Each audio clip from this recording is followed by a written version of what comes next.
BRICS Pay is a new attempt by a group of 10 nations to get around the dollar. It's also become the latest target for potential tariffs proposed by President-elect Donald Trump. For more, we're bringing in Yahoo Finance Washington correspondent Ben Worshkel. Ben.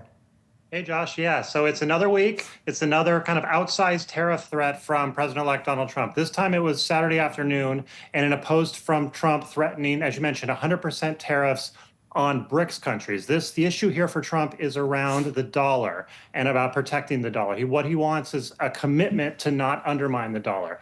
What this will lead to eventually, very much unclear, but it could kick off some talks. One area that's under focus is this idea that's been floating out there of a BRICS currency. This is sort of like an equivalent of the euro, but for these nations that would be its own sort of direct rival to the dollar. But what experts caution is that's more of a notion. That's not a real thing yet. It hasn't been formally proposed, and even if it was, it may not work. It's sort of skeptical that it would work. Where it could get interesting, though, is on this BRICS Pay program you mentioned, which is a program which is real. It launched a couple months ago, and it's an attempt to kind of get around the dollar and allow, say, if you're an Indian in India wanting to buy something from Russia, you pay in rupees, it comes out in rubles on the other end, and this kind of cuts out the dollar completely, which is very hard to do at the moment.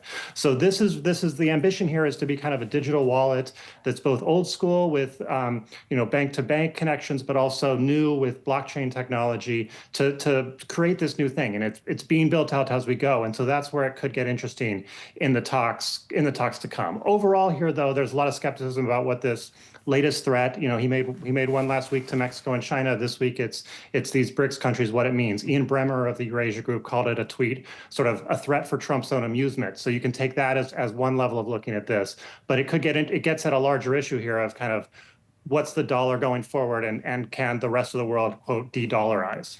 And it's interesting, Ben, because for Trump, I mean, this is a long-standing issue for him, right? I mean, he's pounded the table on this for a while, emphasizing, listen, he wants the greenback, he wants the U.S. dollar to remain the world's reserve currency. It's a long-standing issue for him, is it not?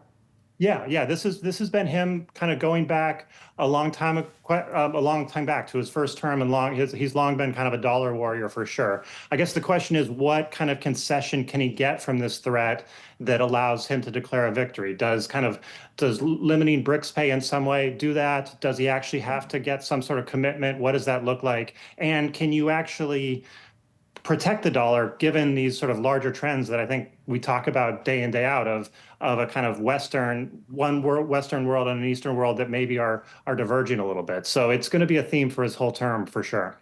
Ben, thank you, buddy. Appreciate it. Thanks much. Talk to you.